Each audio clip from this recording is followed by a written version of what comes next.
ಮುಚ್ಚಿ ಮುಚ್ಚಿ ಮುಚ್ಚಿ ಗುಂಡಿ ಮುಚ್ಚಿ ಮುಚ್ಚಿ ಮುಚ್ಚಿ ಗುಂಡಿ ಮುಚ್ಚಿ. ರಸ್ತೆಯಲ್ಲಿ ಗುಂಡಿಗಳಿದೆಯೋ, ಗುಂಡಿಗಳಲ್ಲಿ ರಸ್ತೆ ಇದೆಯೋ ಅರ್ಥ ಆಗ್ತಾ ಇಲ್ಲ. ಇಡೀ ಕರ್ನಾಟಕದಲ್ಲಿ ಅದು ಹಳ್ಳಿ ರಸ್ತೆಗಳಿರ್ಬೋದು, ಬೆಂಗಳೂರು ರಸ್ತೆಗಳಿರ್ಬೋದು, ಎಲ್ಲವೂ ಕೂಡ ಮರಣದ ಕೂಪಗಳಾಗೋಗಿದೆ. In Karnataka, potholes have turned into a big political issue. On September 24th, the BJP held protests across the state, including Bengaluru, accusing the Congress government of failing to maintain the roads. In Bengaluru, opposition leaders filled potholes themselves as part of the protest. Leader of opposition R. Ashoka said that bad roads have become dangerous and are causing road accidents every day. He blamed the government for spending money on guarantee schemes instead of repairing roads. BJP workers also staged road blockades and demonstrations in districts like Mandya, Shivamogga, Chitradurga, Gadag and Koppal. The ruling Congress is also facing heat from industry leaders. Mohandas Pai and Kiran Majumdar-Shaw have urged the government to fix Bengaluru's roads. The issue got more attention after logistics company Blackbuck decided to move out of Pellandur, citing commuting and road infrastructure issues. Chief Minister Siddaramaiah has now given officials 1 month to fix all potholes. Deputy Chief Minister D.K. Shivkumar said that the problem exists across the country, not just in Karnataka, and claimed that about 1,000 potholes are being filled every day. He also announced 1,100 crore rupees for road repairs. But the BJP says these fixes are only temporary and demanded 10,000 crore rupees to improve Bengaluru's road properly. ರಾಜ್ಯದಲ್ಲಿ ರಸ್ತೆಯಲ್ಲಿ ಗುಂಡಿಗಳಿದೆಯೋ, ಗುಂಡಿಗಳಲ್ಲಿ ರಸ್ತೆ ಇದೆಯೋ ಅರ್ಥ ಆಗ್ತಾ ಇಲ್ಲ. ಇಡೀ ಕರ್ನಾಟಕದಲ್ಲಿ ಅದು ಹಳ್ಳಿ ರಸ್ತೆಗಳಿರ್ಬೋದು, ಬೆಂಗಳೂರು ರಸ್ತೆಗಳಿರ್ಬೋದು, ಎಲ್ಲವೂ ಕೂಡ ಮರಣದ ಕೂಪಗಳಾಗೋಗಿದೆ. ಸಾವಿರಾರು ಜನ ಹಳ್ಳಿಗಳಲ್ಲಿ ಬಿದ್ದು ಸಾವು ನೋವಾಗ್ತಾ ಇರುವಂತದ್ದು ಇಡೀ ರಾಜ್ಯದಲ್ಲಿ ಜನ ವೀಕ್ಷಣೆ ಮಾಡ್ತಾ ಇದ್ದಾರೆ. ಇವತ್ತು ಬೆಂಗಳೂರಲ್ಲೂ ಕೂಡ ಬಿಜೆಪಿ ವತಿಯಿಂದ ಕಾಮಾಖ್ಯ ಹತ್ರ ಬೆಂಗಳೂರು ಪದ್ಮನಾಭನಗರ ಮತ್ತು ಬಸವನಗುಡಿ ಭಾಗದಲ್ಲಿ ಬರ್ತಕ್ಕಂಥ ಈ ಭಾಗದಲ್ಲಿ ಇವತ್ತು ವಿನೂತನ ರೀತಿಯಾದಂತಹ ಒಂದು ಪ್ರತಿಭಟನೆಯನ್ನ ಮಾಡಿದ್ದೀವಿ. ರಸ್ತೆ ಗುಂಡಿ ಮುಚ್ಚ ಮುಖಾಂತರ ಸರ್ಕಾರಕ್ಕೆ ಒಂದು ರೀತಿ ಚೀಮಾರಿ ಆಗ್ತಾ ಇದೆ. ನಿಮ್ಗೆ ಯೋಗ್ಯತೆ ಇಲ್ಲ. ಜನನೇ ಇನ್ಮೇಲೆ ಪಬ್ಲಿಕ್ಗೆ ವಿನಂತಿ ಮಾಡ್ತೀನಿ, ದಯವಿಟ್ಟು ರಾಜ್ಯ ಸರ್ಕಾರ ಪಾಪರ್ ಔಟಿದೆ, ಅವ್ರ ಹತ್ರ ಹಣ ಇಲ್ಲ, ಮಾತೆತ್ತರೆ ನಾವು ಗ್ಯಾರಂಟಿ ಹಣ ಕೊಡ್ತಾ ಇದ್ದೀರಿ, ನಮ್ಮ ಹತ್ರ ಪಾಪರ್ ಔಟಿದ್ದೀರಿ ಅಂತ ಹೇಳ್ತಾ ಇದ್ದಾರೆ. ರಾಜ್ಯದ ಜನತೆ ಎಲ್ಲೆಲ್ಲಿ ಹಳ್ಳ ಬಿದ್ದಿದೆಯೋ, ಗುಂಡಿಗಳು, ರಸ್ತೆ ಗುಂಡಿಗಳು ಬಿದ್ದಿದೆಯೋ ಅದನ್ನೆಲ್ಲ ನಾವೇ ಮುಚ್ಚೋಣ. ನಾವು ಸಹಕಾರ ಮಾಡ್ತೀರಿ, ರಾಜ್ಯದ ಜನನೂ ಕೂಡ ಸಹಕಾರ ಮಾಡಿ ನಿಮ್ಮ ರಸ್ತೆಗಳಲ್ಲಿ ಬಿದ್ದಿರುವಂತಹ ಗುಂಡಿಗಳನ್ನ ನಾವೇ ಮುಚ್ಚುವಂತ ಪರಿಸ್ಥಿತಿ ಇವತ್ತು ರಾಜ್ಯದಲ್ಲಿ. ಬೆಂಗಳೂರಂತೂ ಕೂಡ ಯಾವುದೇ ರಸ್ತೆ ಇವತ್ತು ಐಟಿ ಬಿಟಿ ಕಂಪನಿಗಳು ಕೂಡ ಇವತ್ತು ಕಾಮೆಂಟ್ಗಳನ್ನ ಮಾಡಿ ನಾವು ರಾಜ್ಯ ಬಿಟ್ಟು ಹೋಗ್ತೀರಿ ಅನ್ನೋ ಮಾತುಗಳನ್ನು ಕೂಡ ಆಡ್ತಾ ಇದೆ. ಇನ್ನೊಂದು ಕಡೆ ಡಿ.ಕೆ. ಶಿವಕುಮಾರ್ ಅವರು ಪ್ರಧಾನಿ ಅವರ ಮನೆ ಮುಂದೆನೆ ಬಿದ್ದಿದೆ. ಸನ್ಮಾನ್ಯ ಡಿ.ಕೆ. ಶಿವಕುಮಾರ್ ಅವರೇ ಸದ್ಯಕ್ಕೆ ಬ್ಯಾಟ್ರಿ ಒಂದು ತಗೊಂಡು ಫ್ಲೈಟ್ ಹತ್ಬಿಟ್ಟು ಅಮೆರಿಕಾಗ ಹೋಗಿ ಟ್ರಂಪ್ ಮನೆ ಮುಂದೆ ಏನಾದ್ರೂ ಬಿದ್ದಿದೆಯಾ ನೋಡ್ಕೊಂಡ್ ಬನ್ನಿ. ಹೋಗಿ ಫಸ್ಟ್ ನಿಮ್ಮದ್ ನೋಡ್ರಿ. ನಿಮ್ಮನ್ನ ಜನ ಆಯ್ಕೆ ಮಾಡಿರುವಂತದ್ದು ನೀವೇನ್ ಮಾಡ್ತಾ ಇದ್ದೀರಾ ಅಂತ. ಮೋದಿ ಅವರು ಏನ್ ಮಾಡ್ತಾ ಇದ್ದಾರೆ, ಟ್ರಂಪ್ ಏನ್ ಮಾಡ್ತಾ ಇದ್ದಾರೆ, ಅದನ್ನೆಲ್ಲ ಹೇಳಕ್ಕೆ ನೀವು ಅಧಿಕಾರದಲ್ಲಿ ಇರುವಂತದ್ದು. ಅಧಿಕಾರ ಕೊಟ್ಟಿರೋದು ಜನ, ನೀ ಏನ್ ಮಾಡ್ತೀಯ ಅಂತ ಕೇಳಕ್ಕೆ ಜನ ಕೊಟ್ಟಿರೋದು. ಅದು ಬಿಟ್ಬಿಟ್ಟು ಅಲ್ಲಿ ಹಳ್ಳ ಬಿದ್ದಿದೆ, ಇಲ್ಲಿ ಹಳ್ಳ ಬಿದ್ದಿದೆ ಅಂತ ಹೇಳಿದ್ರೆ ಅದು ನಿಮ್ ಸರ್ಕಾರಕ್ಕೆ ಅವಮಾನ. ನಿಮ್ದು ಅವಮಾನ. ನಾವೇನೋ ರಸ್ತೆಗಳಲ್ಲಿ ಗುಂಡಿ ಬಿದ್ದಿದೆ ಅಂತೇಳಿ ಬಿಜೆಪಿಯವರು ಹೇಳಿದ್ರೆ ನೀವು ಸಹಿಸಬೇಡಿ. ಆದ್ರೆ ಇಡೀ ರಾಜ್ಯದ ಜನ ಮೂಲೆಯಲ್ಲಿ ಹೇಳ್ತಾ ಇದ್ದಾರೆ. ಇಡೀ ಮಾಧ್ಯಮದಲ್ಲಿ, ಎಲ್ಲಾ ಮಾಧ್ಯಮದಲ್ಲೂ, ಎಲ್ಲಾ ಪತ್ರಿಕೆಗಳಲ್ಲೂ ದಿನನಿತ್ಯ ಗುಂಡಿಗಳದೇ ಒಂದು ಪೇಜ್ ಮಾಡ್ಬಿಟ್ಟಿದ್ದಾರೆ. ನಾವೇನು ಹೇಳಿದ್ರೆ ಅವ್ರಿಗೆ? ನೀವು ಬಂಡತನವನ್ನ ತೋರಿಸ್ತಾ ಇದ್ದೀರಾ. ಸರ್ಕಾರ ನಿಮ್ಮ ಹತ್ರ ಹಣ ಇಲ್ಲ ಅಂತ ಹೇಳಿದ್ರೆ ಪಾಪರ್ ಆಗಿದ್ದೀರಿ ಅಂತ ಓಪನ್ ಆಗಿ ಡಿಕ್ಲೇರ್ ಮಾಡ್ಬಿಡಿ, ಪಾಪರ್ ಸರ್ಕಾರ ಇದು ಅಂತ. ಅದನ್ನ ಬಿಟ್ಬಿಟ್ಟು ನಾವಿವತ್ತು 1000 ಗುಂಡಿ ಮುಚ್ಚಿದ್ರಿ, ನೆನ್ನೆ 2000 ಮುಚ್ಚಿದ್ರಿ, ಮೊನ್ನೆ 3000 ಮುಚ್ಚಿದ್ರಿ. ಬಿರಿ ಮುಚ್ಚಿರೋದೇ ಹೇಳಿದಿರಲ್ಲ, ತೆರೆದಿರೋದು ಎಲ್ಲಿ ಹೇಳಿ, ಎಷ್ಟು ತೆರೆದಿದೆ ಗುಂಡಿ ಅನ್ನೋದನ್ನ ಹೇಳಿ ಫಸ್ಟ್. ನೀವು ಮುಚ್ಚಿರೋ ಗುಂಡಿಗಳು ಇವತ್ತು ರಾಜ್ಯದಲ್ಲಿ, ನೀವು ಬೆಂಗಳೂರು ರಸ್ತೆ ಈ ರಿಂಗ್ ರೋಡ್ ರಸ್ತೆನೆ ತಗೊಂಡ್ರೆ, ರಿಂಗ್ ರೋಡ್ ಎಲ್ಲ ಪೂರ್ತಿ ಹಳ್ಳಿಗಳು ಬಿದ್ದೋಡಿದೆ, ಪೂರ್ತಿ ಟಾರೆ ಹಾಕ್ಬೇಕು. ಅದಕ್ಕೆ ನೀವು ಪಾಟ್ ಹೋಲ್ ಮುಚ್ಕೊಂಡು ಹೋದ್ರೆ ಏನು ಉಪಯೋಗನೇ ಇಲ್ಲ. ಪೂರ್ತಿ ರಿಂಗ್ ರಸ್ತೆ, ಪೂರ್ತಿ ಇಡೀ ಬೆಂಗಳೂರು ಸುತ್ತು ಇರುವಂತ ರಿಂಗ್ ರಸ್ತೆ ಪೂರ್ತಿ ಹದಗೆಟ್ಟು ಹೋಗಿದೆ. ಪೂರ್ತಿ ರಸ್ತೆಗೆ ದಾಮಗ ಮಾಡಬೇಕು, ಅಲ್ಲಲ್ಲಿ ಪ್ಯಾಚ್ ಮಾಡಿ. ನೀವು ಪ್ಯಾಚ್ ಮಾಡ್ತಾ ಇರೋದೆಲ್ಲಾನು ಕೂಡ ಇವತ್ತು ಪ್ಯಾಚ್ ಮಾಡ್ತೀರಾ, ನಾಳೆ ಎಲ್ಲ ಕಿತ್ತೋಗಿ. ನಿಮ್ ಲೆಕ್ಕದಲ್ಲಿ ಏನೋ 1000 ಗುಂಡಿ ಮುಚ್ಚಿದ್ರಿ, ಮಾರನೇ ದಿನಕ್ಕೆ ಅದೇ 1000 ಗುಂಡಿ ಓಪನ್ ಆಗಿರ್ಬೇಕು. ಇದೊಂಥರ ಅದೇನು ಹೇಳ್ತಾರಲ್ಲ, ಕಳ್ಳ ಪೊಲೀಸ್ ಆಟ ಇದ್ದಂಗೆ ಇದಲ್ಲ. ಆ ಡೈಲಾಗ್ಗಳು ಹೊಡಿತಾರಲ್ಲ, ಕಳ್ಳ ಪೊಲೀಸ್ ಆಟ, ಹಂಗಾಗಿದೆ ಇದು. ನೀವು ಗುಂಡಿ ಮುಚ್ಚಿದಿರಿ ಅಂತ ಹೇಳೋದು, ಮಾರನೇ ದಿನ ಅದೇ ಗುಂಡಿ ಓಪನ್ ಆಗಿರೋದು. ಇಲ್ಲಿ ನಿಮ್ಗೆ ಬಿಜೆಪಿ ಸರ್ಕಾರ ಗುಂಡಿ ಮುಚ್ಚಿಬಿಟ್ಟಿದ್ರೆ ನಾವು ಮುಚ್ಚೋ ಪ್ರಮೇಯನೇ ಬರ್ತಾ ಇಲ್ಲ. ಸ್ವಾಮಿ, 2.5 ವರ್ಷ ಆಯ್ತು ನೀವು ಬಂದು, ಈ ಪಾಪಿ ಸರ್ಕಾರ ಬಂದು 2.5 ವರ್ಷ ಆಯ್ತು. ಏನೋ 3 ತಿಂಗಳ ಹಿಂದೆ ನಮ್ ಸರ್ಕಾರ ಬಂತು, 6 ತಿಂಗಳಿಂದ ನಮ್ ಸರ್ಕಾರ ಬಂತು, ಬಿಜೆಪಿ ಅವ್ರು ಮುಚ್ಚಿಲ್ಲ ಅಂದ್ರೆ ಸರಿ. 2.5 ವರ್ಷ ಆದ್ಮೇಲೂ ಕೂಡ ಬಿಜೆಪಿ ಸರ್ಕಾರ ಗುಂಡಿ ಮುಚ್ಚಿಲ್ಲ ಅಂತ ಹೇಳ್ತಿರಲ್ಲ. ಯಾವ್ದಾದ್ರೂ ಗುಂಡಿ ಮುಚ್ಚಿದ್ರೆ 2.5 ವರ್ಷ ಇರ್ತತನ್ರಿ. ಗುಂಡಿ ಏನಿದ್ರು ಮುಚ್ಚಿದ್ರೆ ಅದು ಅಮ್ಮಮ್ಮ ಅಂದ್ರೆ ಜಾಸ್ತಿ ಅದರ ಪೀರಿಯಡ್ 1 ತಿಂಗಳು 2 ತಿಂಗಳು ಇರಲ್ಲ. ಆಮೇಲೆ ಅದನ್ನ ಪೂರ್ತಿ ಆಸ್ಪಾಲ್ಟ್ ಮಾಡಬೇಕು. ಅದು ಗುಂಡಿ ಮುಚ್ಚೋದು ಟೆಂಪರರಿ ಅಷ್ಟೇ, ಪರ್ಮನೆಂಟ್ಗಲ್ಲ ಗುಂಡಿ ಮುಚ್ಚೋದು. ಇವತ್ತು ಇಡೀ ಸರ್ಕಾರ, ಇಡೀ ಕಾಂಗ್ರೆಸ್ ಸರ್ಕಾರ ಗುಂಡಿಗಳಲ್ಲಿ ಇದೆ. ಇಡೀ ಕಾಂಗ್ರೆಸ್ ಸರ್ಕಾರ ರಸ್ತೆಗಳ ಗುಂಡಿಯಲ್ಲಿ ಮುಳುಗೋಗ್ಬಿಟ್ಟಿದೆ. ಇಂಥ ಸರ್ಕಾರ, ಕೆಟ್ಟ ಸರ್ಕಾರ ಕರ್ನಾಟಕದ ಇತಿಹಾಸದಲ್ಲಿ ಇಷ್ಟೊಂದು ಗುಂಡಿಗಳ ಬಿದ್ದು ಹಾಳಾಗಿರುವಂತ ರಸ್ತೆಗಳು ಯಾವತ್ತೂ ಯಾವುದೇ ಸರ್ಕಾರದಲ್ಲೂ ಇರಲಿಲ್ಲ. ಅಷ್ಟು ಗುಂಡಿಗಳು ಇವತ್ತು ಮರಣ ಕೂಪ ಆಗೋಗ್ಬಿಟ್ಟಿದೆ ರಸ್ತೆ ಗುಂಡಿಗಳು. ಇದನ್ನ ಜವಾಬ್ದಾರಿಯನ್ನ ತೆಗೆದುಕೊಂಡು ಬೆಂಗಳೂರು ಒಂದೇ ಅಲ್ಲ, ಇಡೀ ರಾಜ್ಯದಲ್ಲಿ ನೀವು ಕೆಲಸ ಮಾಡಬೇಕಾಗಿತ್ತು. ಸಮರೋಪಾದಿಯಲ್ಲಿ ಕೆಲಸ ಮಾಡಬೇಕಾಗಿತ್ತು. ಯಾರು ಮಾಡ್ತಾ ಇಲ್ಲ. ಯಾವ ಮಂತ್ರಿನೂ ಯಾವ ಜಿಲ್ಲೆಗೆ ಹೋಗಿ ಎಲ್ಲಿ ರಸ್ತೆ ಗುಂಡಿ ಬುದ್ಧಿ ಮುಚ್ಚಿದೆ ಒಂದ್ ಸಭೆನೂ ಕೂಡ ಮಾಡಿಲ್ಲ, ಹಣನೂ ಬಿಡುಗಡೆ ಮಾಡಿಲ್ಲ. ಈಗ ಬೆಂಗಳೂರಲ್ಲಿ ನೀವು ಗುಂಡಿ ಮುಚ್ಚೋದಕ್ಕೆ ಹಣ ಬಿಡುಗಡೆ ಮಾಡಿದ್ದೀನಿ ಅಂತ ಹೇಳ್ತಾ ಇದ್ದೀರಲ್ಲ, ಪದೇ ಪದೇ ಹೇಳ್ತಾನೆ ಇದ್ದೀರ.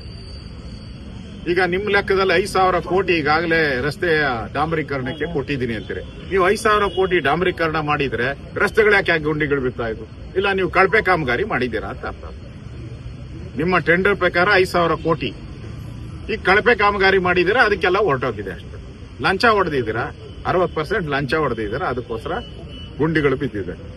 ನಾನು ರಾಜ್ಯ ಸರ್ಕಾರಕ್ಕೆ ಆಗ್ರಹ ಮಾಡ್ತೀನಿ, ಎಲ್ಲಾ ರಸ್ತೆಗಳಿಗೆ ಡಾಂಬರೀಕರಣ ಇವತ್ತೇ ಶುರು ಮಾಡಿ. ನೀವು ಪಾಟ್ ಹೋಲ್ ಮುಚ್ಚೋದು ಅದು ಕಾಟಾಚಾರ ಅಷ್ಟೇ. ಅದರಿಂದ ಏನು ನಯಾ ಪೈಸನು ಉಪಯೋಗ ಆಗಲ್ಲ. ನೀವು ಇವತ್ತು ಗುಂಡಿ ಮುಚ್ಚಿದ್ ನಾಳೆ ಬಂದು ಮಾಧ್ಯಮದವ್ರು ನೋಡಿ, ಆ ಗುಂಡಿ ಎಲ್ಲ ಓಪನ್ ಆಗಿದೆ. ಇಡೀ ಬೆಂಗಳೂರಿನ ಎಲ್ಲಾ ರಸ್ತೆಗಳು, ಆ BMTC ಬಸ್ಗಳು ಬೇಗ 19 ಕಿಲೋಮೀಟರ್ ಇರ್ಬೇಕಾಯ್ತು. ಈಗ ಅದು 10 ಕಿಲೋಮೀಟರ್ ಬಂದಿದೆ, 9 ಕಿಲೋಮೀಟರ್ ಕಡಿಮೆ ಆಗಿದೆ ಒಂದು ಇದಕ್ಕೆ. BMT ಬಸ್ಗಳಲ್ಲೂ ಓಡಾಡಕ್ ಆಗ್ತಾ ಇಲ್ಲ, ಕಾರುಗಳಲ್ಲೂ ಓಡಾಕ ಆಗ್ತಾ ಇಲ್ಲ, ಮೋಟರ್ ಬೈಕಲ್ಲೂ ಓಡಾಡಕ್ ಆಗ್ತಾ ಇಲ್ಲ. ಆ ಪರಿಸ್ಥಿತಿ ಕರ್ನಾಟಕದಲ್ಲಿ ಇವತ್ತು ಕಾಣ್ತಾ ಇದ್ರಿ. ಇಂಥ ಮಾತೆತ್ತಿದ್ರೆ ನಾನು ITBT ಅವರು ಪ್ರಶ್ನೆ ಮಾಡಿದ್ರೆ ನೀವು ಹೋದ್ರೆ ಹೋಗ್ರಿ ಅಂತೀರ. ITBT ಅವರಿಗೆ DK ಶಿವಕುಮಾರ್ ಏನ್ ಹೇಳಿದ್ರು? ನಮ್ಗ್ ಧಮಕಿ ಹಾಕ್ಬೇಡ್ರಿ, ಹೋದ್ರೆ ಹೋಗ್ರಿ ಅಂದ್ರಿ.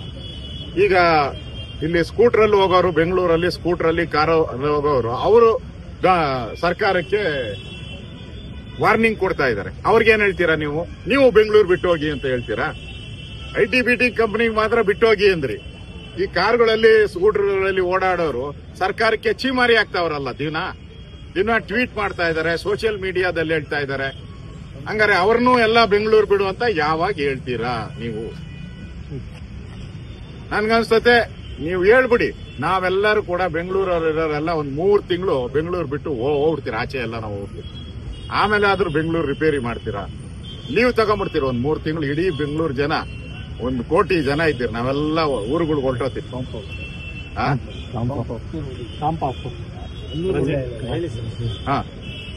ರಜೆ ತಗೊಂಡು ನಾವೆಲ್ಲ ಊರುಗಳಿಗೆ ಹೊರಟೋತೀರಿ, ಆಮೇಲೆ ಆದ್ರೂ ರಿಪೇರಿ ಮಾಡಿಸ್ತೀರಾ? ಹೆಂಗೆ ಐಟಿ ಬಿಟಿಗೆ ಆವಾಜ್ ಹಾಕಿದ್ರು ಹಂಗ ಬೆಂಗಳೂರು ಜನಗೆ ಒಂದು ಆವಾಜ್ ಹಾಕ್ಬಿಡಿ ನೀವು, ಮೇರಿ ಆವಾಜ್ ಸುನೋ ಅಂತ ಹೇಳ್ಬಿಟ್ಟು, ಮೇರಿ ಆವಾಜ್ ಸುನೋ ಅಂತ ಹೇಳ್ಬಿಟ್ಟು ಒಂದು ಆವಾಜ್ ಹಾಕ್ತೀವಿ, ನಾವು ಹೊರಟೋಗ್ತೀವಿ ಬೆಂಗಳೂರು.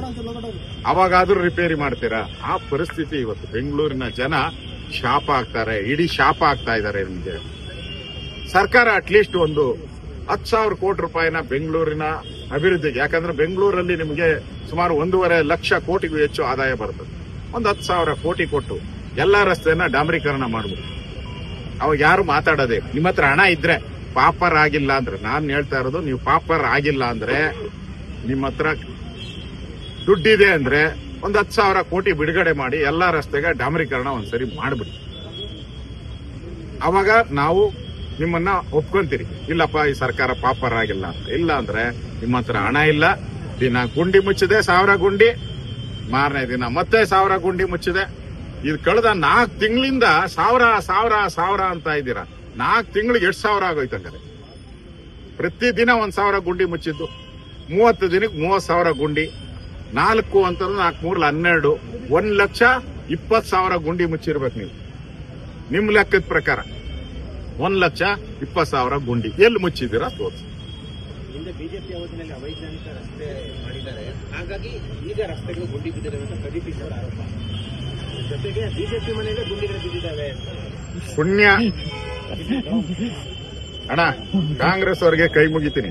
ಪುಣ್ಯ ಬಿಜೆಪಿ ಅವರು ಹಿಂದೆ ರಸ್ತೆ ಮಾಡಿದ್ರು, ಸರಿಯಾಗಿ ಮಾಡ್ಲಿಲ್ಲ, ಅವೈಜ್ಞಾನಿಕ. ಕೆಂಪೇಗೌಡ ಬೆಂಗಳೂರು ಕಟ್ಟಿದ್ರು, ಅವಾಗ ರಸ್ತೆ ಸರಿ ಮಾಡಿಲ್ಲ ಅಂತ ಹೇಳಿಲ್ಲಲ್ಲ, ಪುಣ್ಯ ಅನ್ಬೋದು. ಅದು ಹೇಳ್ಬಿಟ್ಟಿದ್ರೆ ಸರಿಯಾಗಿತ್ತು. ಕೆಂಪೇಗೌಡ್ರೆ ಸರಿ ಇಲ್ಲ ಅಂತ ಆಗ್ತಾ ಇತ್ತು ರೀ. ನಾವು ಹೋಗಿ ಸರ್ಕಾರ ಹೋಗಿ 2.5 ವರ್ಷ ಆಗಿದೆ ರೀ. ನಿಮ್ಮ ಹನಿಮೂನ್ ಪೀರಿಯಡ್ ಎಲ್ಲ ಮುಗಿದೋಗಿದೆ. ಹನಿಮೂನ್ ಪೀರಿಯಡ್ ಮುಗಿದು ನೀವು ಮನೆ ವಾಪಸ್ ಹೋಗೋ ಪೀರಿಯಡ್ ಬಂದ್ಬಿಟ್ಟಿದೆ. ಅರ್ಧ ಆಯುಷ್ ಮುಗಿದೋಗಿದೆ ನಿಮ್ ಸರ್ಕಾರ. ಇನ್ನಿರೋದು 2 ವರ್ಷ. 2 ವರ್ಷದಲ್ಲಿ ಸರಿಯಾಗಿ ರಸ್ತೆಗಳನ್ನ ಜನ ಓಡಾಡೋ ರೀತಿ ಮಾಡೋ ಅಂತ ಜವಾಬ್ದಾರಿ ನಿಮ್ಗಿಲ್ಲ ಅಂದ್ರೆ ಅಧಿಕಾರ ಬಿಟ್ಟು ತೊಲಗಿ. ರಸ್ತೆಯನ್ನ ಸರಿ ಮಾಡಿ, ಇಲ್ಲ ಅಂದ್ರೆ ಅಧಿಕಾರ ಬಿಟ್ಟು ತೊಲಗಿ ಅನ್ನೋ ಘೋಷಣೆಯನ್ನ ಬಿಜೆಪಿ ನಾವು ಮಾಡ್ತೀವಿ. ನಮ್ಮ ಡ್ಯೂಟಿ ನಾವು ಮಾಡ್ತಿದ್ವಿ. ಚುನಾವಣೆಗೋಸ್ಕರ ಬಿಂಬಿಸ್ತಾ ಇದ್ದಾರೆ ಬಿಜೆಪಿ ಅವರು ಮಾತಾಡಿ. ಚುನಾವಣೆ ಇನ್ನ ಯಾವ ಗ್ಯಾರಂಟಿ ಇರೋದು? ಯಾವ ಗ್ಯಾರಂಟಿ ಮಾಡ್ತಾರೆ ಅಂತ ಚುನಾವಣೆ? ಇನ್ನ ವಾರ್ಡ್ಗಳು ವಿಂಗಡಣೆ ಆಗ್ಬೇಕು, ಕ್ಯಾಟಗರಿ ವಿಂಗಡಣೆ ಆಗ್ಬೇಕು, ಇನ್ನ ಕೋರ್ಟ್ ಕೇಸ್ಗಳಾಗ್ಬೇಕು. ಯಾವಾಗ ಮಾಡ್ತಾರೋ ಗೊತ್ತಿಲ್ಲ. ಅದು ಯಾವಾಗ ಚುನಾವಣೆ? ಅವ್ರು ಹೇಳೋ ಪ್ರಕಾರ ಫೆಬ್ರವರಿ ಮಾರ್ಚ್, ಇನ್ನ ಬಹಳ ದೂರ ಐತೆ. ಇನ್ನ 4-5 ತಿಂಗಳೈತೆ. ಅಲ್ಲಿವರೆಗೂ ನಾವು ಬೆಂಗಳೂರಲ್ಲಿ ಬಿಟ್ಟು ಲೀವ್ ತಗೊಂಡು, ಏನೋ ಟ್ರಾವೆಲ್ ಎಲ್ಲ ಇದ್ರ ಲೀವ್ ಏನೋ ಬರ್ತೈತೆ, ಆ ಲೀವ್ ತಗೊಂಡು ಆಚೆ ಹೋಗ್ಬೇಕಾ ಅದನ್ನ ಹೇಳ್ಬೇಕು ಸರ್ಕಾರ. ಸರ್, ಅವ್ರು ಹೇಳ್ತಾ ಇದ್ರು ಕೆಲಸ ಮಾಡ್ತಾ ಇದ್ರೆ ಮಳೆಗೋಸ್ಕರ ಇದೆಲ್ಲ ಆಗ್ತದೆ, ಮಳೆಗೆ ಬ್ಲೇಮ್ ಮಾಡ್ತಾ ಇದ್ದಾರೆ. ನೋಡಿ, ಅವರು ಸರ್ಕಾರಕ್ಕೆ ಎಲ್ಲಾ ಶಕ್ತಿ ಐತೆ. ಮಳೆರಾಯನ್ಗೊಂದು ಕೆವಿಯೇಟ್ ಹಾಕ್ಬಿಡ್ಲಿ, ಯಾವ್ಯಾವ್ದಕ್ಕೂ ಒಂದು ಕೆವಿಯೇಟ್ ಹಾಕ್ತಾರಲ್ಲ. ಮಳೆರಾಯನ್ ಕೆವಿಯೇಟ್ ಹಾಕ್ಬಿಟ್ಟು ನೀನ್ ಇಂಥ ಟೈಮ್ಗೆ ಬರಬೇಕು, ಹಿಂಗೆ ಬರಬೇಕು. ಪ್ರಕೃತಿಗೂ ಚಾಲೆಂಜ್ ಮಾಡ್ತಿರಲ್ಲ ರೀ. ಸಾವಿರಾರು ವರ್ಷದಿಂದ ಮಳೆ ಬರ್ತಾ ಇದೆ, ಬಿಸಿಲು ಬರ್ತಾ ಇದೆ, ಚಳಿ ಬರ್ತಾ ಇದೆ. ಅದನ್ನ ನೋಡ್ಕೊಂಡು ನಮ್ ಪ್ರೋಗ್ರಾಮ್ ನಾವು ಫಿಕ್ಸ್ ಮಾಡ್ಕೊಬೇಕು. ನಮ್ ಪ್ರೋಗ್ರಾಮ್ ನಾವು ಫಿಕ್ಸ್ ಮಾಡ್ಬೇಕು. ಮಳೆಗಾಲದಲ್ಲಿ ಏನ್ ಮಾಡ್ಬೇಕು? ಬೇಸಿಗೆ ಇತ್ತಲ್ಲಪ್ಪ, ಅವಾಗ ಯಾಕೆ ಏನ್ ಮಾಡ್ತಾ ಇದ್ರಿ ನಿಮ್ ಸರ್ಕಾರ? ಬೇಸಿಗೆಯಲ್ಲಿ ಇದನ್ನ ಹಾಕ್ಬೋದಾಯ್ತಲ್ಲ ನೀವು. ಫೆಬ್ರವರಿ, ಮಾರ್ಚ್, ಏಪ್ರಿಲ್ ಅಲ್ಲೆಲ್ಲ ನಿಮ್ ಟಾರ್ ಆಸ್ಫಾಲ್ಟ್ ಮಾಡ್ಬಿಟ್ಟಿದ್ರು ಪೂರ್ತಿ ಬೆಂಗಳೂರನ್ನ. ಇವಾಗ ಟ್ಯಾಪೆ ಹಾಕೋ ಪ್ರಶ್ನೆನೆ ಬರ್ತಾ ಇಲ್ಲ. ಅವಾಗ ನೀವು ಹಣ ಇರ್ಲಿಲ್ಲ ನಿಮ್ಮ ಹತ್ರ, ಗ್ಯಾರಂಟಿಗೋಸ್ಕರ ಹಣನೆಲ್ಲ ಉಪಯೋಗ ಮಾಡ್ಬಿಟ್ರಿ. ಈಗ ರಸ್ತೆಗಳಿಗೆ ಗ್ಯಾರಂಟಿ ಇಲ್ಲ, ಅದಕ್ಕೋಸ್ಕರ ಈಗ ಜನನ ಟೀಕೆ ಮಾಡ್ತಾ ಇದ್ದೀರಾ, ಮಾಧ್ಯಮನ ಟೀಕೆ ಮಾಡ್ತಾ ಇದ್ದೀರಾ, ಐಟಿ ಬಿಟಿ ಕಂಪನಿಗಳನ್ನ ಟೀಕೆ ಮಾಡ್ತಾ ಇದ್ದೀರಾ. ನಾಗಮೋಹನ್ ದಾಸ್ ಆಯೋಗ ಅವ್ರಿಗೆ ಏಕಸದಸ್ಯ ಆಯೋಗ ಮಾಡಿ ಸಿಬ್ಬಂದಿ, ವಾಹನ, ಒಂದು ಕಚೇರಿ ಕೊಟ್ಟಿದ್ರು. ನಿಮ್ಮ ಕಾಲದ ಹಗರಣಗಳ ತನಿಖೆಗೆ ವರದಿನೂ ಕೊಟ್ಟರು. ಈಗ ಏಕಾಏಕಿ ಅವ್ರಿಗೆ ಅವಮಾನ ಆಗೋ ರೀತಿಯಲ್ಲಿ ಸಿಬ್ಬಂದಿ ವಾಪಸ್ ತೆಗೆದುಕೊಂಡಿದ್ದಾರೆ, ಕಚೇರಿ ವಾಪಸ್ ತೆಗೆದುಕೊಂಡಿದ್ದಾರೆ, ವಾಹನಗಳನ್ನ ವಾಪಸ್ ತೆಗೆದುಕೊಂಡಿದ್ದಾರೆ. ಅವ್ರ ಹತ್ರ ಸಾಕಷ್ಟು ವರದಿಗಳನ್ನ ಸರ್ಕಾರ ತೆಗೆದುಕೊಂಡು ಈಗ ಒಂದ್ ರೀತಿಯಲ್ಲಿ ಅವಮಾನಕಾರಿ ರೀತಿಯಲ್ಲಿ ನಡೆಸ್ಕೊಂಡಿದೆ ಅವ್ರ ಜೊತೆ. ಅದು ಕೆಲಸ ಆದ್ಮೇಲೆ ಮೆಟ್ಲು ಹತ್ತದ್ಮೇಲೆ ಏಣಿ ಓದಿತಾರಲ್ಲ, ಹಂಗೆ ಅವ್ರಿಗೆ ನೋಡಿ. ಸರ್ಕಾರ ಇದರಲ್ಲಿ ಸರ್ಕಾರ ತಪ್ಪಿದೆ ಪಾಪ. ಸಿದ್ದರಾಮಯ್ಯ ಅವ್ರದ್ದು ಏನ್ ತಪ್ಪಿದೆ? ಖಜಾನೆಯಲ್ಲಿ ಕಾಸಿಲ್ಲ ರೀ. ಈ ಗುಡ್ಸಿದ್ರು ನೀವು ಖಜಾನೆಗೆ ಹೋಗ್ಬಿಡಿ, ಖಜಾನೆಗೆ ಹೋಗಿ ಕೂಡಿಸಿದ್ರು ₹1 ಸಿಗಲ್ಲ, ಅಷ್ಟು ಪಾಪರ ಆಗ್ಬಿಟ್ಟಿದೆ. ಇನ್ನು ನಾಗಮೋದಾಸ್ ಅವ್ರಿಗೆ ಚೇರು ಟೇಬಲ್ ಎಲ್ಲ ಕೊಟ್ಟು ಅದಕ್ಕೊಂದು ತಿಂಗಳಿಗೆ ಒಂದು 10 ಲಕ್ಷ 20 ಲಕ್ಷ ಹಣ ವಿನಿಯೋಗ ಮಾಡಕ್ಕೂ 10 ಲಕ್ಷ ನಾಗಮೋಹನ್ ದಾಸ್ ಆಯೋಗಕ್ಕೆ 10 ಲಕ್ಷ ಕೊಡೋ ಯೋಗ್ಯತೆನೂ ಸರ್ಕಾರ ಇಲ್ಲ. ಆ ಪರಿಸ್ಥಿತಿಗೆ ಬಂದಿದೆ. ಹಣದ ಪ್ರಾಬ್ಲಮ್ ಅಷ್ಟೇ, ನಾಗಮೋಹನ್ ದಾಸ್ ಪ್ರಾಬ್ಲಮ್ ಅಲ್ಲ ಇದು. ಹಣ ಇಲ್ಲ, ಅದಕ್ಕೆ ಚೇರು ಕುರ್ಚಿ ಎಲ್ಲ ತೆಕ್ಕೊಂಡು ಹೋಗ್ತಾರೆ. ಇಲ್ಲ, ಇವತ್ತು ನಾವು ತುಂಬಾ ವಿಶೇಷ ಮೀಟಿಂಗ್ ನಾವು ತಗೊಂಡಿದ್ವಿ. ಅಲ್ಲಿ ನಾವು 90 ಡೇ ಪ್ಲಾನ್ ನಾವು ಚರ್ಚೆ ಮಾಡಿದ್ವಿ ಈಗ. ಮತ್ತು ಅದು 90 ಡೇಸ್ನಲ್ಲಿ ತುಂಬ ಕೆಲಸ ಮಾಡಬೇಕು. ರೋಡ್ಸು ಕಸ ಮುಕ್ತ ಮಾಡಬೇಕು, ಮತ್ತು ಅದು ಸೂವೇಜ್ ಡ್ರೈನೇಜ್ ಅದೆಲ್ಲ ಮಾಡಬೇಕು. ಅದನ್ನ ಇಷ್ಟು ತಗೊಂಡಿದ್ದು ನಾವು ಈ ಕಡೆ ಬಂದು ಕೇಳಿ. ಎಲ್ಲ ನಾವು ಸೇರಿಸ್ಬಿಟ್ಟು ಎಲ್ಲ ಮಾಡ್ತೀವಿ ಅಂತ. ಸಮಸ್ಯೆಗಳಿಗೆ ಅಶ್ಯೂರೆನ್ಸ್ ಏನು ಕೊಟ್ಟರು government? Are going to clear? Government has given enough assurance. Citizens also have to cooperate. Okay, it's not just about government. Government is now really told us that they are going to support all these improvements in a big way. ಈಗ ಸಿಟಿಸನ್ಸ್ಗೆ ಕೂಡ cooperate ಮಾಡಬೇಕು. So I am just saying, ಈಗ 90 ಡೇಸ್ನಲ್ಲಿ ತುಂಬ ಸ್ವಲ್ಪ visible change ಆಗತ್ತೆ ಅಂತ ನಾವು ಆಶೆ ಮಾಡ್ತಾ ಇದ್ದೀವಿ. ಇಲ್ಲ, ಅದೇ ಪ್ರಾಬ್ಲಮ್ ನಿಮಗೆ ಗೊತ್ತಿಲ್ವಾ? ಇದೆಲ್ಲ ಇದು ರೋಡ್ಸ್ ಇದೆ, ರೋಡ್ಸ್ ಎಲ್ಲ ಪಾಟ್ ಹೋಲ್ ಫಿಲ್ಲಿಂಗ್ ಮತ್ತು ಆಸ್ಫಾಲ್ಟಿಂಗ್ ಮತ್ತು ಎಲ್ಲ ವೈಟ್ ಟಾಪಿಂಗ್ ಎಲ್ಲ ಮಾಡಬೇಕು. ಅದಕ್ಕೆ ಅವರು ಟೈಮ್ ಟೇಬಲ್ ಕೊಟ್ಟಿದ್ದಾರೆ ಹೇಗೆ ಮಾಡ್ತಾರೆ ಅಂತ. ಈಗ ಅನ್ಫಿನಿಶ್ಡ್ ಪ್ರಾಜೆಕ್ಟ್ಸ್ ಸ್ವಲ್ಪ ಮುಗಿಸ್ಬೇಕು, ಮತ್ತು ಅದು ORR has to be done, and there are 12 high density corridors, ಅದು ಕೂಡ ನಾವು ಮಾಡ್ತಾ ಇದ್ದೀವಿ ಅಂತ. So I think we done a very good meeting we had. ಎಲ್ಲ zonal commissioners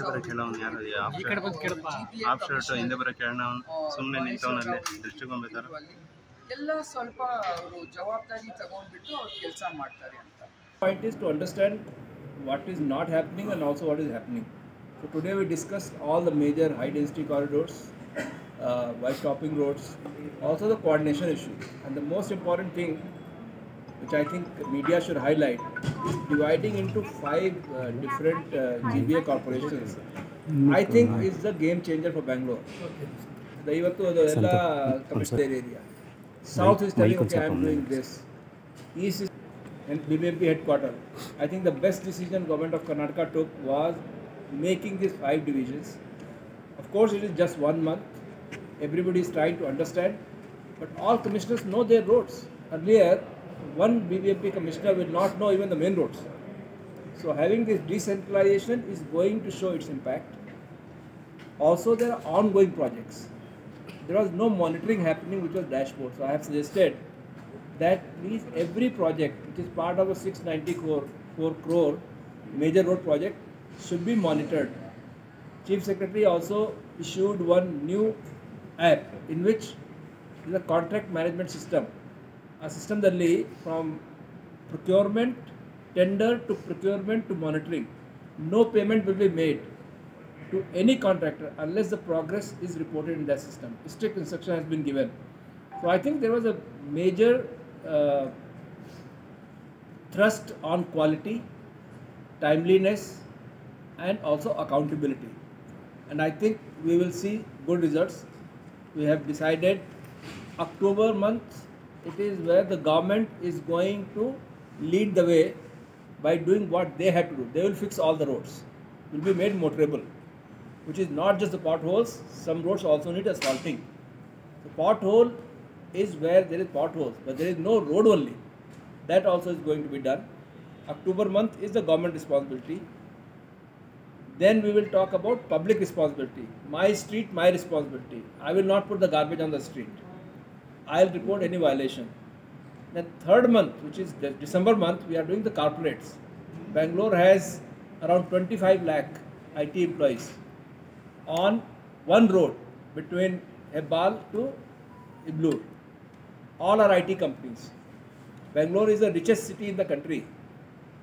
Everybody can afford a car.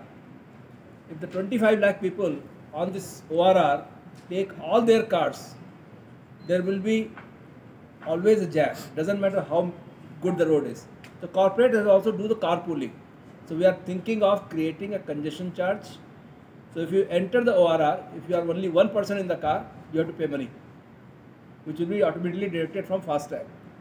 But if you are two or more, carpooling, and carpooling is not you have to share the money, you have to share the car.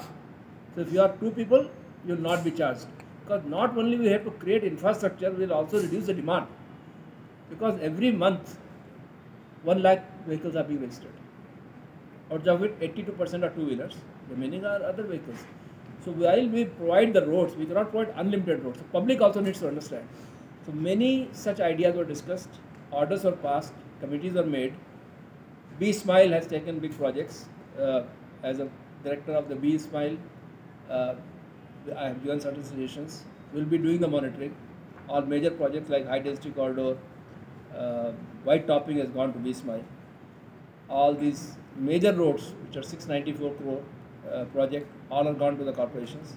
Everything is being monitored, and we will see that by the October-November month, we should see good improvement. Rains also are creating a problem, because you cannot build a road when the rain is happening. And the biggest problem are shown during the rain. Filling the pothole in the rain, again the pothole will come. So we are doing cold mix and we are filling. Media also, I think your job is to show the problems, which you are doing very well. And I think Chief Minister has taken the note, Chief Secretary has taken the note, DCM is involved. So I think we'll see positive movement in a month or two. Yes.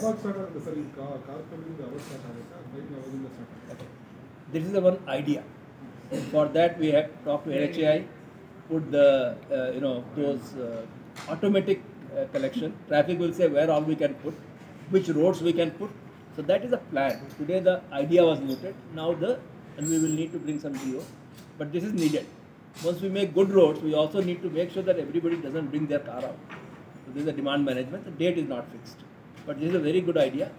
London does it. Singapore does it. We are the fastest growing city in the world. We also have to do it. Otherwise, but Bangalore is very rich. Everybody can afford a car. But if everybody brings a car on the road, there will be no road. Only on the key roads, for example, Outer Ring Road, and maybe some high density corridors, Airport Road, and not on all the roads. Not practical also. But we want to make sure that the roads where people commute every day, like Electronic City Road. So we will see. This is the idea. Everybody appreciates it. Sir, ಈ ತರ ರೋಡ್ಗಳು ಹಿಂದೆ ಡೆಲ್ಲಿನಲ್ಲಿ ಈಗ ಅರವಿಂದ್ ಕೇಜ್ರಿವಾಲ್ ಅಷ್ಟೇ ಕಾರ್ಪೋಲಿಂಗ್ ಬೇರೆ ಕಾರಣ ಮಾಡಿದ್ರು but it's not. No, I don't know what Arvind Kejriwal did. It is the carpool. Arvind Kejriwal's problem was very different. It was the pollution issue and odd number, even number. That was crisis management. Here we are talking systemic change. We are talking encouraging people. If you are from same building, 20 people are taking cars. And if you are going to a similar office, the same office, just if you don't want to do it, don't do it. There will be extra charge. So some demand management. While we are fixing supply side, we will also try to fix. That's one idea. The other idea is essentially campuses. 2 campuses are not connected. Chief Minister has already written to Wipro that please give one space so that we can connect. 5 kilometers becomes 1 kilometer. So those are the kind of ideas we also have to think, because we cannot make new roads. Space is already limited. Metro, of course, ORR Metro is very key, because that ORR Metro will serve around 15 lakh people who come to commute on that road. I think ORR Metro, the moment it comes, you will see huge improvement, which we have requested MD BMRCL to expedite ORR Metro. We will be doing the review of the ORR Metro also. ಸರ್ಕಾರ ಹಣ ಖರ್ಚು ಮಾಡ್ತಿದೆ. ಅದೇ ಸರ್ಕಾರ ಬಂದು ಇದೇ ಸಮಸ್ಯೆ, ಮಳೆ ಬರುತ್ತೆ, ಗುಂಡಿ ಬೀಳುತ್ತೆ, ಎಲ್ಲ ಆಗುತ್ತೆ. ಸರಿ ಮಾಡ್ತೀವಿ ಅಂತ ಮತ್ತೆ 1000 ಕೋಟಿ ಹಾಕ್ತಾರೆ, ಎಲ್ಲದೂ ಆಗುತ್ತೆ. ಈಗಲೂ ಕೂಡ ಅದೇ ಸಮಸ್ಯೆ ಆಗಿದೆ. ಮೇಡಮ್, ಈ ಸಮಸ್ಯೆ ತುಂಬ ಬಿಗ್ ಪ್ರಾಬ್ಲಮ್ ಇದೆ ಬೆಂಗಳೂರಲ್ಲಿ. ವೆದರ್, ಅದು ಮಳೆ ಇದು ಜಾಸ್ತಿ ಇದೆ. The tar quality VG30 is required. We do not use VG30. Correct? Also, two refineries, MRPL and IPCL, make good quality tar, but we do not buy from them. So today it has been mandated that every corporation commissioner will ensure that we use VG30 tar, and it comes from these two refineries. Otherwise what happens, our contractor go and buy from third-rate refinery cheaper, will be 20,000 per ton less. Cost will be very increasing, sir. There is no cost increase. They are not following the standard. Cost is already in the tender. They are buying the cheap tar, lower quality tar. Now, if we mandate it and we do quality check, so Madam also said that every corporation will have one superintendent engineer doing quality check. And if that is not enough, one PWD superintendent engineer has been told to do the quality check. So, not only, that's why what happens, we make road today, tomorrow it is gone. Now that is the problem of Bangalore. If you go to any other city, generally you can see the difference in tar quality. So this is something which I have already highlighted to Madam, and this was done 3-4 days ago. Already order has been passed that you have to use that high quality VG30 tar. Please highlight this, because this message should go to the contractor, this message should go to supplier, that if you use poor quality tar, you will be caught. Okay. And if you use good quality tar, use proper thickness, 40 mm and proper grade mix, road will last longer. Every city road lasts long. Only in Bangalore, because we have not done this quality check. We check temperature, we check viscosity, but we will not check the actual tar VG30 and from where it was bought. When we fix the pothole, we are not fixing the reason for the pothole. The reason is waterlogging. Whenever the rain is there, so the police has given 177 locations. 170 locations alli waterlogging ಮಾಡ್ತಾ ಇದೆ. Whenever there is a rain, those locations only we get the potholes, plus additional also little bit. So that also pothole filling plus drain cleaning combine ಮಾಡ್ತಾರೆ. After we combine both, so otherwise the same location pothole keeps coming. So that also was discussed. Sir, ಈಗ ಕಳಪೆ ವಿಜಯದಟ್ಟಿಗೆ ಖರೀದಿ ಮಾಡ್ತಿಲ್ಲ ಅಂತ ಹೇಳ್ತೀವಿ, ಅಂತ contractor ಖರೀದಿ ಮಾಡ್ತಿಲ್ಲ ಅಂತವ್ರ ಮೇಲೆ ಏನು ಆಕ್ಷನ್ ತಗೊಳ್ತೀರಿ? ಮಾಡದೇ ಇದ್ದವ್ರ ಮೇಲೆ ಹಿಂದೆ ಆಗಿತ್ತು. So yes, today there is no check. Once we make mandatory, ಆಮೇಲೆ ಚೆಕ್ ಮಾಡ್ತೀವಿ. And if the check anybody is found, of course they will be blacklisted. Today she said anybody not doing. Chief Minister also said, if one contractor is found bad quality, he will be blacklisted, no payment. I think commissioner have been told today. I think every commissioner felt I have power. And if you feel power and you are monitored, you will do good job. So my belief is this will work. You guys will tell us whether it's working or not. We will know in 2-3 months, we'll see how it happens.